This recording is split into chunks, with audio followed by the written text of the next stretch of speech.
Hello class, today I am going to teach you your chapter 9 Bond of Love, which was written by Kenneth Anderson. First of all, introduction of the lesson. What we are going to study in this lesson, as the title shows, the name of the title Bond of Love means प्यार का बंधन.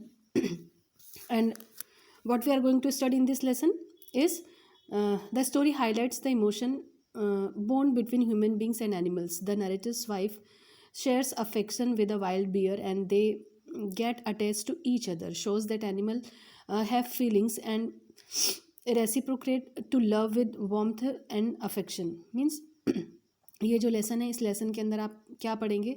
इस lesson के अंदर human beings और animal के बीच की emotions को बताया गया है. जो नरेटर है, उनकी जो वाइफ है, वो एक वाइल्ड बियर है. वाइल्ड बियर से वो बहुत ज़्यादा अफेक्शन उनको होता है, बहुत ज़्यादा लगाव हो जाता है एंड दे बहुत दोनों एक दूसरे के क्लोज आ जाते हैं. And that animal have feelings and reciprocate to love with warmth and affection. और साथ साथ में वो तो आती हैं, सो ठीक है, लेकिन वो जो एनिमल है वो भी उनसे बहुत ज़्यादा अटैच होता है. तो उन दोनों के बीच का अफेक्शन जो है वो हमको इस चैप्टर में देखने को मिलेगा. Now come to the explanation of the lesson. The narrator's wife got a pet sloth bear as a pet due to an accident. 2 years before the time when this story was written, the narrator and his friend were passing through sugarcane field near Mysore. अब ये कहानी शुरू कहाँ से होती है कि जो नरेटर्स की वाइफ है, जो उनकी जो पत्नी है, उनको एक पेट एज अ बियर के रूप में मिलता है. एक्सीडेंटली वो उन्हें मिलता है. और वो कैसे मिलता है, पहले हम ये समझ लें. जब ये स्टोरी लिखी गई थी उसके 2 साल पहले की बात है कि जो नरेटर हैं और उनके जो फ्रेंड्स हैं वो शुगर केन मीन्स आपने गन्ना देखा होगा, गन्ने के खेत में वो मैसूर के वहाँ से उधर से गुजर रहे थे. Farmers were driving out pigs from their fields by shooting at them. As it was apparently over, suddenly a sloth bear appeared from the fields. It was breathing heavily due to running and the excessive heat. The narrator says that he would never shoot at a bear without any reason, but one of his companions did, and the bear was shot dead. होता ये है कि कुछ किसान लोग अपने जो गन्ने का जो खेत होता है उसके अंदर जब पिग्स चले जाते हैं तो पूरी उसको नष्ट कर देते हैं. तो वो उनको भगा रहे थे और उसी समय एक जो बियर था, जो वाइल्ड बियर था, वो उस खेत के अंदर आया. वो बहुत दौड़ रहा था और बहुत हाँफ रहा था क्योंकि एक्सेसिव हीट, बहुत ज़्यादा गर्मी का टाइम था. और नरेटर ने कहा कि वो कभी बीएस पे बिना किसी रीज़न के शूट नहीं करता, लेकिन उनका कोई एक साथी था, उस साथी ने उस बियर को शूट किया और वो बियर उसकी डेथ हो जाती है. Then the animal lay on ground but a part of its furry black body moved. It was a baby bear that had been lying on the mother's bear back.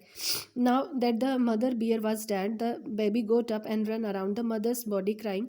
The narrator tried to catch the baby bear. The bear escaped into the sugarcane field. The group chased it and finally the narrator caught hold of it from the back of its neck. The bear tried to scratch them with its hook.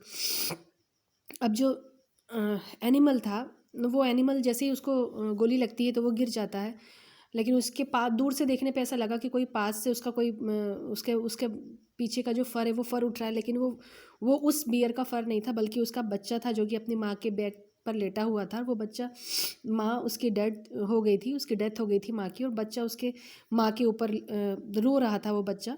और narrator और उसके friends ने उस beer बच्चे को पकड़ने की कोशिश की, लेकिन वो घबरा के शुगर कैन का जो फील्ड था उधर की तरफ वो भागा. और जो पूरा ग्रुप था उन्होंने उसको चेस्ट किया और फाइनली नरेटर ने उस बियर, जो बेबी बियर था, उसको पकड़ लिया. और जो बियर था उसने उसको स्क्रैच करने की, उनको नॉर्मली जब हम किसी जानवर को पकड़ते हैं तो वो हम पे अपने नाखून लगाने की कोशिश करता है, तो उसने स्क्रैच करने की कोशिश की. The group stuffed the bear in a gunny bag and took it to Bangalore. In present what we say the Bangalore. The narrator gifted the beer cup to his wife. She was happy to have it, tied a colored ribbon around its neck as it was a male cup. She named it Bruno. अब होता ये है कि वो जो group है जब वो बियर को पकड़ लेते हैं तो उसको एक बैग है, वो बैग के अंदर उसको रख के और उसको बेंगलोर ले आते हैं। और जो नरेटर है वो उस बेबी कप को अपनी वाइफ को गिफ्ट करता है, और जब उसकी वाइफ उसको देखती है तो बहुत खुश होती है और वो एक कलरफुल रबन उसके नेक में डालती है। आप सब जानते हैं कि कोई भी हम पेट रखते हैं तो उसको हम गले में पट्टा जरूर डालते हैं। इट्स अ साइन कि वो आवारा नहीं है या वाइल्ड एनिमल नहीं है। It's a sign of a pet animal. अगर हम किसी जानवर के गले में पट्टा डाल रहे हैं या हम रिबन वगैरह कुछ भी लगाते हैं तो वो शो करता है कि वो एक पेट एनिमल है। तो उसने उसके गले में कलरफुल रिबन लगाया, और as it was a male cup, क्योंकि वो एक मेल कप था तो उसने उसका नाम ब्रूनो रख दिया।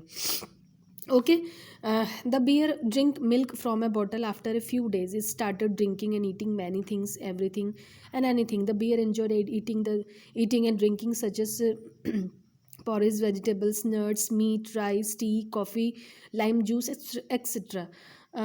Bruno grew mischievous with the passage of time.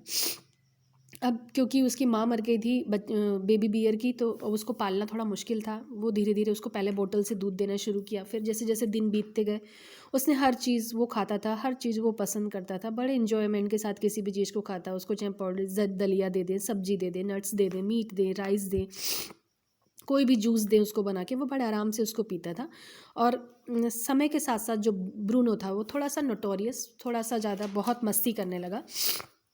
One day he ate some poison, barium carbonate. He also vomited and breathed heavily, but was later cured. In another incident, he drank nearly a gallon of old engine oil.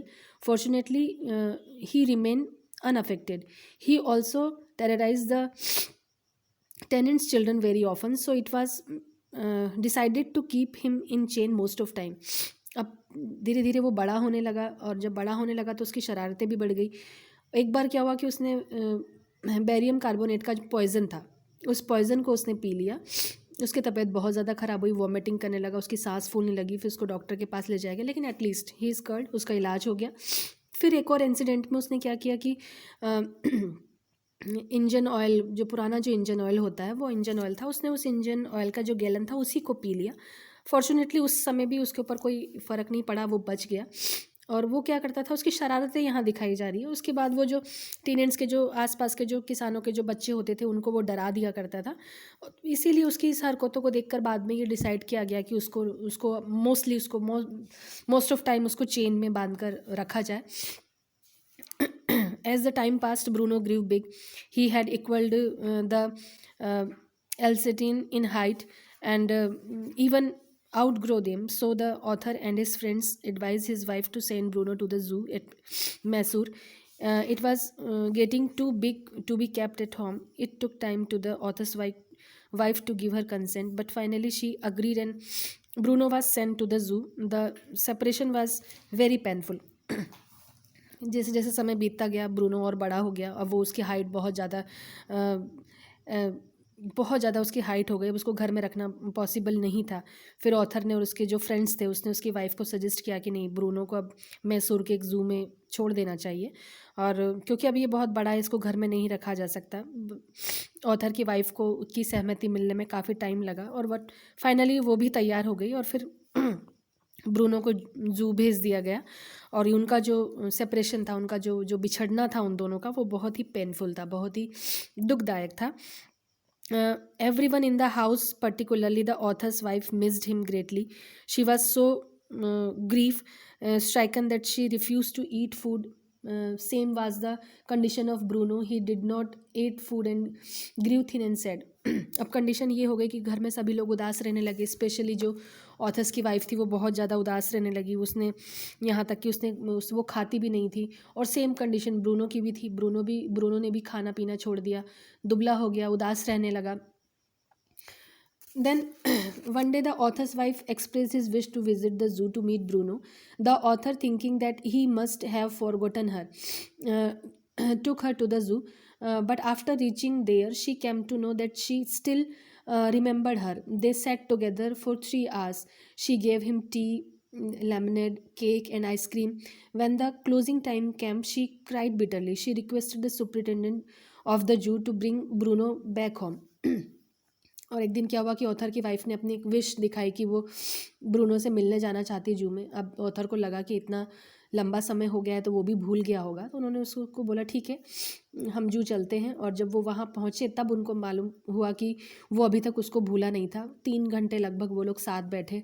वो उसके लिए चाय जो लेके गई थी, lemonade, cakes, ice cream, उसने उसको सब कुछ खिलाया। दोनों ने बहुत लंबा समय एक साथ बिताया। और उसके बाद जब क्लोजिंग टाइम आया और जब उसको अलविदा कहने की बारी आई, जब घर जाने का समय आया, तो उसकी जो वाइफ़ थी, ऑथर की जो वाइफ़ थी, वो बहुत बुरी तरीके से रोने लगी। और रोते रोते उसने जो जू का जो सुपरिटेंडेंट था उसको उसको प्लीड किया, उसको रिक्वेस्ट किया कि वो ब्रूनो को वापस अपने घर लेकर जाना चाहती है। Then the superintendent allowed her and made special arrangement for transporting him to their home. At home, a separate island was made for Bruno. It was 20 feet long and 15 feet wide and was surrounded by a dry pit, or moat 6 feet wide and 7 feet deep. A wooden box was kept on the island for Bruno to sleep. Bruno was happy and was the author's wife. They spent hours together, such as the bond of love between a human beings and an animal. ठीक है, उसकी काफ़ी ज़्यादा plead करने के बाद author की जो वाइफ ने इतना ज़्यादा रिक्वेस्ट किया, उसके बाद सुपरिटेंडेंट ने उसको अलाउ कर दिया कि नहीं ठीक है आप इसको ले जा सकते हैं। उसने बाकायदा उनको जो ट्रांसपोर्टिंग फैसिलिटी वो उसको घर ले जाने की दे सकते थे वो भी दी, लेकिन अब ब्रूनो को घर ले जाने के साथ उसको उसके रहने की व्यवस्था भी करनी थी। तो उन्होंने एक अलग से एक आइसलैंड टाइप से ब्रूनो के लिए बनाया जो कि 20 फीट लॉन्ग और 15 फीट वाइड था। उसके बाद एक मोड भी बनाया गया। वो जो मोड था वो 6 फीट वाइड और 7 फीट डीप था। फिर एक वुडन बॉक्स बनाया गया ताकि ब्रूनो उसके अंदर से आराम से सो सके। और अब ब्रूनो भी खुश था और ऑथर की वाइफ भी बहुत खुश थी। बहुत सारा समय वो एक साथ बिताते थे। So this was the bond of love. ये एक प्यार का बंधन था दोनों के बीच में, और एक ह्यूमन बींग और एक एनिमल के बीच में। आई होप बहुत सिंपल स्टोरी है, आपको इजीली समझ में आ गई होगी, क्योंकि हम सभी मैक्सिमम लोग अब अपने घर में पेट्स रखते हैं। और हम जिस भी पेट्स को रखते हैं, चाहे वो कैट हो, डॉग हो, काउस हो या कोई भी बर्ड हो, तो एक अलग सा अटैचमेंट हमारा उन एनिमल्स के साथ होता है। तो वो इस लेसन के अंदर हमको शो होता है। वैसे भी आपने देखा होगा कि जो कई सारे ऐसे आर्टिकल्स आते हैं जो एनिमल्स की क्रुएल्टी के अगेंस्ट होते हैं। जो भी जानवरों को जो लोग मारते हैं उसके अगेंस्ट में आर्टिकल लिखे जाते हैं, ताकि हमको एक सहानुभूति, एक सिंपैथी हमेशा एनिमल्स के साथ रखनी चाहिए। नॉर्मली भी आपने देखा होगा बहुत सारे ऐसे मैसेजेस आते हैं कि नहीं हमको गर्मियों में पक्षियों को पानी देना चाहिए, या कभी कोई हम ऐसे किसी भी एनिमल का अगर एक्सीडेंट हो जाता है तो हमें तुरंत हॉस्पिटल कॉल करके उनको ट्रीटमेंट के लिए भेजना चाहिए। तो इसलिए ये सिंपैथाइजेस लेसन होते हैं कि हम अपनी सिंपैथी जानवरों के प्रति रखें। आई होप आप ये लेसन आपको समझ में आ गया होगा। Now come to the question and answer. यहाँ इस पेज में कुछ क्वेश्चंस दिए हुए हैं। Question number first, I got him for her by accident. मैं उसे उसके लिए एक्सीडेंटली ले आया। हु सेज दिस, ये किसने कहा। तो ये जो लाइन से ये ऑथर के द्वारा बोली गई लाइन है। Who do him and her refers to, तो ये जो हिम ऑथर के लिए है। और नहीं, आई गॉट हिम, यहाँ आई जो है वो ऑथर के लिए, हिम जो है वो आपके पैट बियर के लिए है, और जो हर आया वो ऑथर की वाइफ के लिए आया। What is the incident referred to here, वो तो मैंने आपको जो शुगर कैन फील्ड की जो स्टोरी सुनाई थी कि कैसे वो उस बच्चे को वापस लेके आया, वो ये आंसर यहाँ पर आएगा।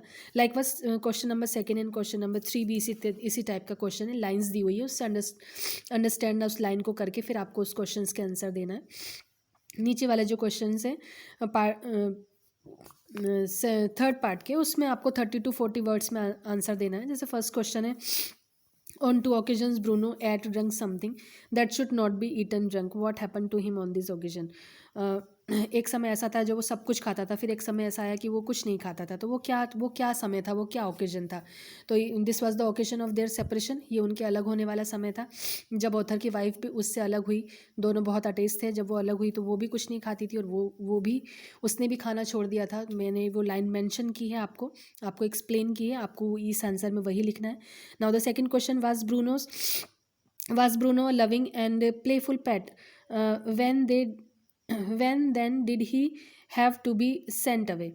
आपको क्या लगता है कि जो ब्रूनो था वो बहुत ही लविंग और प्लेफुल पेट था, वो बहुत अच्छा था, अगर ऐसा था तो फिर उसको क्यों भेज दिया गया? तो ये रीजंस मैंने आपको मेंशंस किए हैं, आपको लिखना है। How was the problem of what to do with Bruno finally solved, और फाइनली ब्रूनो के साथ क्या करना है, इसका सॉल्यूशन कैसे हुआ? तो उन्होंने जो अपने आइसलैंड जो उन्होंने घर में बनाया वो पूरा डिस्क्रिप्शन आपको इस क्वेश्चंस में देना है। होप आपको चैप्टर समझ में आया है और आपने जो क्वेश्चंस हैं उसको भी आप सॉल्व करेंगे। If you have any problem then you can ask me. Till then take care and good bye.